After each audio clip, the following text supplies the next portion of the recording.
আমাদের যেটা যাই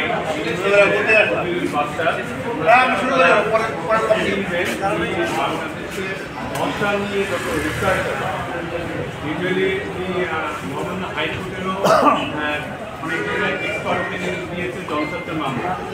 তো ওনার একটি রিসার্চ যেটা 2014 সালে উনি ইন্টারন্যাশনাল জার্নালে পাবলিশ করেন।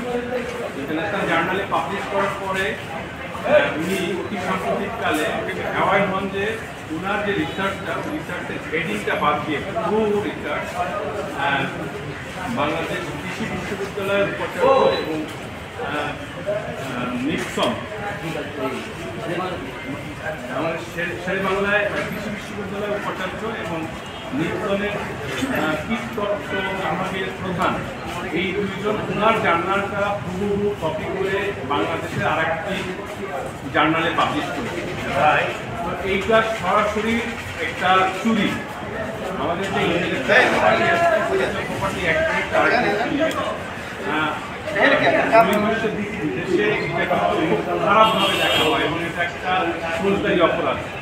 তো বিষয়টি দেখার পরে আমরা সংশ্লিষ্ট কর্তৃপক্ষকে আজকে লিগাল নোটিশের মাধ্যমে অবগত করেছি যে তাদের বিরুদ্ধে ইমিডিয়েট ব্যবস্থা নেওয়ার জন্য যাতে প্রথমত যেই জার্নালে এইটা পাবলিশ হয়েছে সেই জার্নাল থেকে যেন ইমিডিয়েটলি এটা সরানো হয়, সাথে সাথে ওনাদের বিরুদ্ধে ইনকোয়ারি করে যাদের যথাযথ একাডেমিক এবং ডিসিপ্লিনারি ব্যবস্থা নেন সেই জন্য যথাযথ কর্তৃপক্ষকে আমরা নোটিশ করেছি। যদি আমি জার্নালটা দেখি, এটা হচ্ছে ওনার জার্নাল।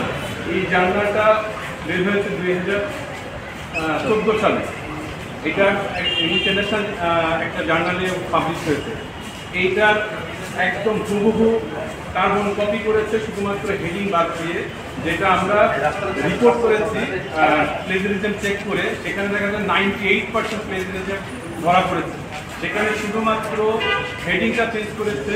প্রোগ্রেসিভ এগ্রিকালচার যে জার্নালটা আছে সেই জার্নালটা পাবলিশ করেছে। তো আজকে আমরা 2 সপ্তাহের মধ্যে কর্তৃপক্ষকে নোটিশ দিয়েছি 2 সপ্তাহের মধ্যে জানি ইনকোয়ারি করে বিষয়টাকে ব্যবস্থা নেওয়া হয়। সাথে সাথে এই জার্নালে এটা পাবলিশ করা হয়েছে সেই জার্নাল জানি ইমিডিয়েটলি যেই জায়গায় তারা হচ্ছে যেখানে যেখানে রেখেছে ইমিডিয়েটলি সরিয়ে ফেলবে।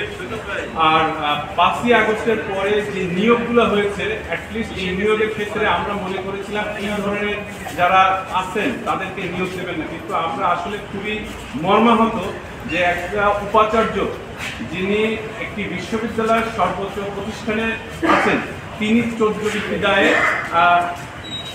আপনার তো এই ক্ষেত্রে আমরা সংশ্লিষ্ট কর্তৃপক্ষকে বলবো আমরা এইটা কোর্টে সরাসরি মামলা করার আগে জানি তারা ব্যবস্থা নেন, কারণ এটা আমাদের একটা ইমেজের ব্যাপার।